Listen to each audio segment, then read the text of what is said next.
Ma perché i funghi vengono considerati i parassiti più potenti?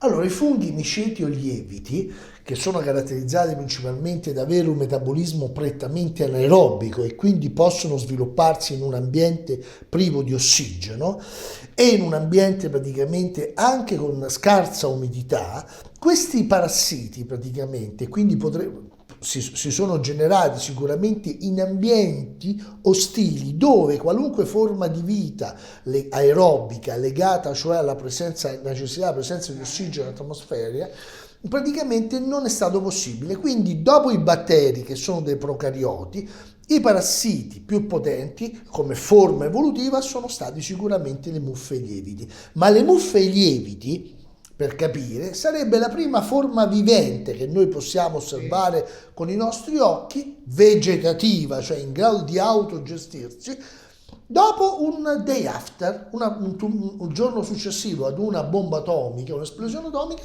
la prima forma di vita che riciccia, che rinasce, sarebbe un fungo, il classico muschio che noi vediamo.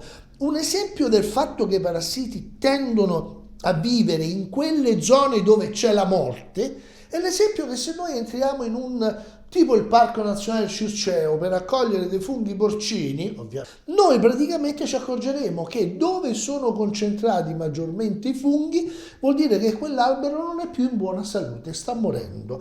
C'è stato un autore molto famoso per varie controversie poi anche di carattere legale che ha scritto un libro, Il cancro è un fungo.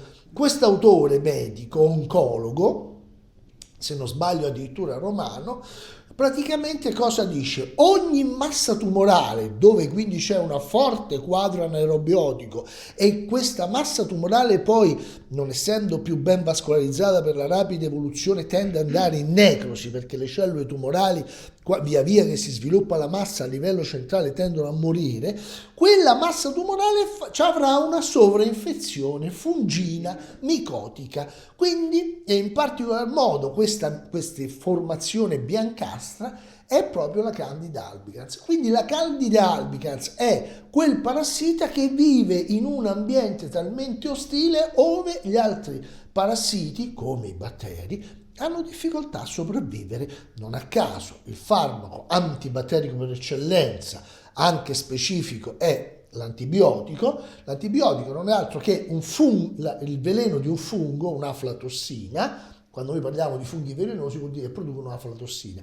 Questa aflatossina che è quella praticamente, l'antibiotico, che è in grado praticamente di sterminare i batteri. Lo stesso Fleming scoprì praticamente la presenza di questa sostanza chiamata penicillina, che questa scoperta occasionale che non fu subito interpretata in modo pratico, dopo 100 anni comparse il primo farmaco che era la penicillina. Se avesse vinto la guerra i tedeschi ancora saremmo con i chemioterapici sulfamidici. Oggi il concetto fondamentale che dobbiamo sviluppare è che i funghi sono il parassita più potente in assoluto perché si fanno strada ovunque, contrastando anche i batteri.